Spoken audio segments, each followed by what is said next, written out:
And in my heart, I believe so completely that there is one person that can do what has to be done to go back to Washington, to get people employed again, to bring the economy around, and to, more importantly, talk about the soul of America and how important this destiny of the United States of America is, and how this land is a land blessed by God, and that we need to be mindful of that as well. So I am anxious for this process to get started, because I also believe that Mitt will be the nominee, and I also believe he will defeat Barack Obama. Thanks, sweetie. Thank you, sweetheart. Now, I want to tell you what I'll do to get this economy going again.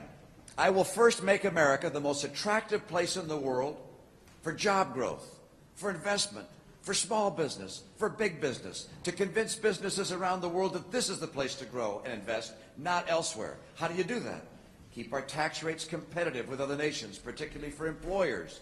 Get regulators to see their job as including keeping the burden on business down and encouraging the private sector. Taking advantage of our own energy resources.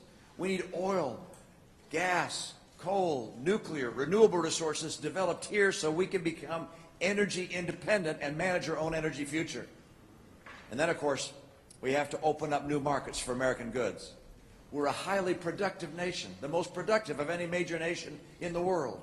Highly productive nations, that means output per person is the highest in the world, need to open markets for their goods around the world. This president has negotiated no new trade agreements with any other nation. At the same time, these 3 years, China and the European nations have negotiated 44 such agreements.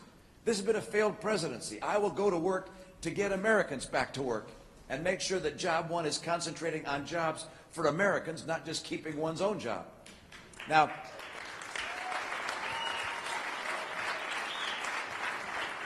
I'm also going to take on the budget. And I'm asked from time to time, how are you going to do what you say you're going to do? I want to cut spending. I want to cap federal spending at 20% of the economy. And I want to balance the budget. I think it's simply immoral for us as a nation and as a generation to keep spending more and more money by borrowing money from other people, knowing that those debts will never be repaid during our lifetimes, but instead will be passed on to young people. I think it's wrong, and I'm not going to let that continue. And how do I balance it? What do you do? Well, let's talk about things you cut. People say, how do you cut programs? And I'm not just talking about slowing them down. I'm not just talking about slowing down the rate of growth of certain government programs. I'm talking about eliminating certain government programs. And I'll describe that but in this way. I'm going to take all the programs that we have and look at how much money is associated with each one and ask this question. Is this program so critical to America that it makes sense to borrow money from China to pay for it? And if a program doesn't pass that test, I'm going to kill it. Now, first on my list is Obamacare. We're going to get rid of that one day one.